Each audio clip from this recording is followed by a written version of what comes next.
পরের প্রশ্ন হলো তাকবীরের তাশরিক কোন দিনগুলোতে পড়তে হয় এবং এর বিধান কি? খুব গুরুত্বপূর্ণ প্রশ্ন। তাকবীরের তাশরিক বলা হয় জিলহজের ৯ তারিখ থেকে নিয়ে ১৩ তারিখ পর্যন্ত যে দিনগুলো আছে এই দিনগুলোতে যে তাকবীর পড়া হয় সেটিকে। আর তাকবীরের ভাষ্য একাধিক রকম হাদিসে বর্ণিত হয়েছে, অর্থাৎ বিভিন্ন রকম ভাষ্য বর্ণিত হয়েছে।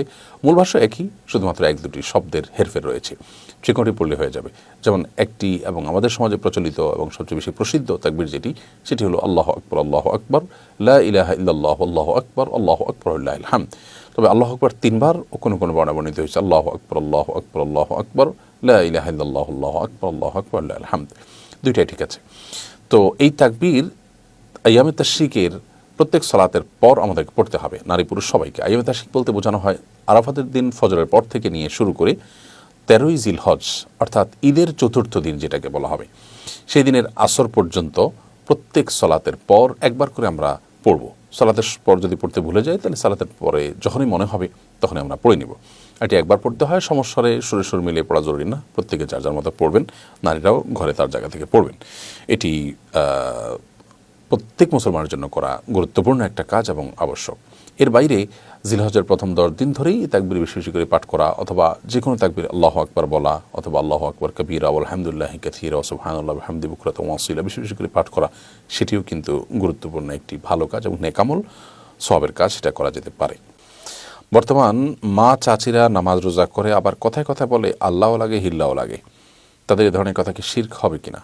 হ্যাঁ, অবশ্যই শিরক হবে, তবে এতে ঈমান যাওয়ার মতো বড় শিরক হবে না, কিন্তু শিরক হবে, শিরক আসগর বা ছোট শিরক অবশ্যই হবে।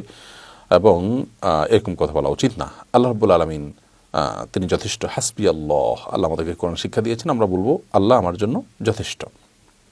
অতএব আমি যদি বলি আল্লাহও লাগে সাথে হিল্লাও লাগে, অর্থাৎ আল্লাহ একা পারে না, নাউজুবিল্লাহ, হিল্লার প্রয়োজন হয়, তাহলে এটা আল্লাহ সম্পর্কে আমার অজ্ঞানতার প্রমাণ। এরকম বললে শিরক হবে এবং গুনাহ হবে, এটা অ্যাভয়েড করা উচিত। বাবার সাথে ঝগড়া করে কোরআন ছুঁয়ে শপথ করেছিলাম আপনি মারা না গেলে বিয়ে করব না, কিন্তু আমি বাবার জীবদ্দশায় বিয়ে করে ফেলেছি, এখন আমার করণীয় কি? এটা ভুল শপথ। প্রথমত শপথের প্রক্রিয়াটাই শুদ্ধ হয়নি, কোরআন ছুঁয়ে শপথ নয়, শপথ হবে আল্লাহর নামে মুখে, অতএব শপথটা সঠিকভাবে হয়নি। দ্বিতীয় কথা হলো, ভুল কোনো অঙ্গীকার করলে সেটি ভঙ্গ করা বরং আবশ্যক। অতএব আপনি বাবা মারা না গেলে বিয়ে করবেন না, এটা বলে কোনো ভালো কাজ করেছেন ব্যাপারটা সেরকম না। আমি জানি না আপনার উদ্দেশ্য কী, বাহ্যিকভাবে যেটুকু বুঝছিস তার আলোকে বলছি। নবী সাল্লাল্লাহু আলাইহি ওয়াসাল্লাম বলেছেন, মান নাযারা আন ইয়াসি আল্লাহ ফালা ইয়াসি, যদি কেউ আল্লাহর অবাধ্য হওয়ার কোনো নিয়ত করে বা মানত করে, সে সেটা পুরা করবে না, কারণ খারাপ কাজের প্রতিজ্ঞা করলে ওই প্রতিজ্ঞা বরং ভঙ্গ করতে হয়।